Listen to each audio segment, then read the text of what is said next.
Assalamualaikum warahmatullahi wabarakatuh. Perkenalkan, nama saya Ana Altafinisa.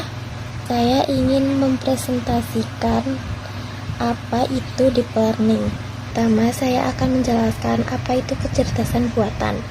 Kecerdasan buatan itu adalah teknologi yang meniru kemampuan otak manusia, seperti belajar dan memecahkan masalah. Lalu, apa itu deep learning? Nah, deep learning itu adalah metode machine learning yang menggunakan jaringan saraf berlapis untuk mempelajari pola kompleks dari data besar. Contoh aplikasinya itu seperti pengenalan gambar, teks, dan suara. Lalu ada jaringan saraf tiruan. Nah, jaringan saraf tiruan itu terdiri dari 3. Yang pertama itu ada input layer, hidden layer, dan output layer. Setiap neuronnya itu menghitung input dan menghasilkan output dengan fungsi aktivasi. Lalu ada fungsi aktivasi. Fungsi aktivasi itu menentukan neuron. Contohnya itu ada 4. Yang pertama itu sigmoid. Itu untuk klasifikasi biner. Yang kedua itu ada tan, kan memetakan input ke dalam rentang -1 hingga 1. Lalu yang ketiga itu ada relu. Relu itu yang paling sering digunakan karena cepat dan efektif. Yang keempat ada soft plus. Soft plus itu mirip dengan relu, tapi versi halusnya. Lalu ada cara kerja deep learning. Pertama itu input masuk ke jaringan. Yang kedua itu diproses bertahap di hidden layer. Yang ketiga itu output dihasilkan. Lalu yang keempat, errornya itu dihitung oleh loss function. Lalu yang kelima itu bobot diperbarui dengan backpropagation. Nah, apa sih backpropagation itu? Nah, backpropagation itu adalah algoritma untuk menghitung error dan memperbaharui bobot. Lalu ada convolutional neural network atau disingkat CNN.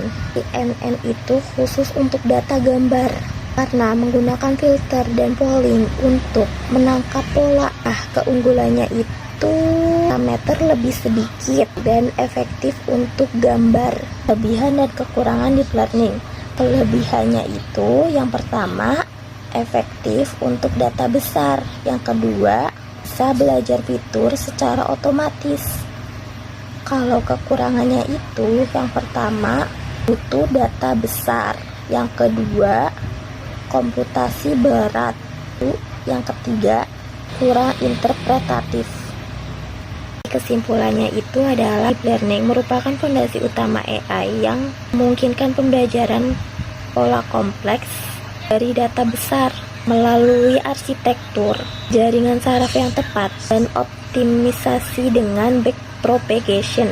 Learning itu telah menunjukkan bahwa kinerja luar biasa dalam berbagai aplikasi, terutama dengan CNN untuk pengolahan gambar. Namun tantangannya itu tetap pada interpretabilitas dan kebutuhan data yang besar. Dengan terus mengembangkan metode teknologi yang lebih efisien, deep learning itu akan terus menjadi penggerak utama AI di masa depan. Oke, itu saja yang bisa saya sampaikan. Lalu akan dilanjutkan oleh rekan saya. Assalamualaikum warahmatullahi wabarakatuh. Saya Ardia Pramesti Sulistyo. Saya akan melanjutkan materi dari anak reinforcement learning. Reinforcement learning memahami konsep dan komponen utama dalam RL. Konsep dasar reinforcement learning adalah metode di mana agen belajar dari interaksi dengan lingkungan menggunakan reward dan punishment untuk meningkatkan kinerjanya. Komponen umum ada beberapa komponen penting dalam RL: state, action, reward, policy, dan value semua berperan dalam pengambilan keputusan. Tujuan utama RL adalah menentukan polisi optimal untuk memaksimalkan total reward jangka panjang melalui pengalaman belajar agen. Komponen reinforcement learning itu ada 7. Yang ke-1 ada state S atau kondisi lingkungan. Yang kedua ada action A, tindakan agen. Yang ketiga ada reward R, umpan balik. Yang keempat ada polisi N atau pemilihan aksi. Yang kelima ada value atau utility V atau U. Yang keenam ada X value Q S A. Yang ketujuh ada diskon faktor Y. Untuk ekspoliasi itu yang ekspoliasi adalah memilih aksi terbaik saat ini. Eksplorasi mencoba aksi baru. Keseimbangan penting agar tidak terjebak lokal, contoh metode I-greedy dan CLI. Q-learning yang ke-1 termasuk mode free RL, belajar nilai Q, S, A agar memilih aksi dengan Q value tertinggi.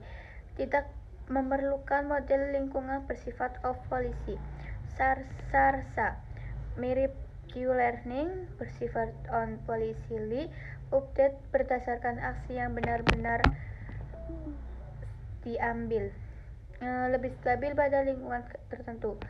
Deep reinforcement learning. Yang ke-1 menggabungkan RL plus deep learning menggunakan deep neural network. Contoh aplikasinya itu ada game Atari, AlphaGo, dan Robotika. Untuk tantangannya itu tidak stabil dan butuh data yang besar. Kesimpulan deep learning reinforcement learning itu ada 3. Yang ke-1 deep learning fokus pada pembelajaran dan prestasi data besar secara efektif. Yang kedua reinforcement learning menggunakan pengambilan keputusan optimal melalui pengalaman. Dan yang ketiga kombinasi keduanya menciptakan potensi besar dalam aplikasi AI modern.